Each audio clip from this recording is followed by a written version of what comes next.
Hi உறவுகளே, அனைவருக்கும் வணக்கம் உறவுகளே. நான் உங்கள் பியூட்டிஷியன் தமிழ்.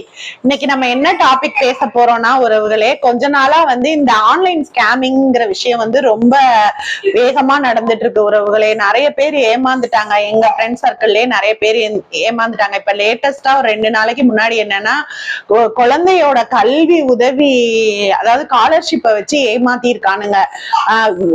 அதாவது குழந்தைன்னா என் ஃப்ரெண்டோட பொண்ணு, எனக்கு பொண்ணுதான். அந்த பொண்ணு எனக்கு பொண்ணு மாதிரி இல்ல, பொண்ணுதான். எனக்கும் என்ன சொல்லியிருக்காங்கன்னா, உங்களுக்கு கல்வி உதவி தொகை வந்திருக்கு, அதனால அமௌண்ட் இல்ல, 7,500 ரூபாய் போடுங்க, அப்பதான் அமௌண்ட்டை ரிலீஸ் பண்ண முடியும்னு சொல்லி ரொம்ப பெரிய ஸ்கேமிங்கா நடந்து 98,000 அந்த பொண்ணு ஏமாந்துட்டாங்க. பாவம். சைபர் கிரைம்ல கம்ப்ளைண்ட் பண்ணிருக்கோம்.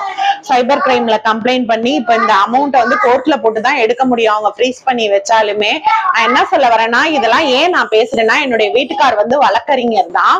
அவர் ஹைகோர்ட்லயும் பிராக்டிஸ் பண்றாரு, சென்னை மதுரைன்னு. இங்க திருச்சி கோர்ட்லயும் பிராக்டிஸ் பண்றாரு.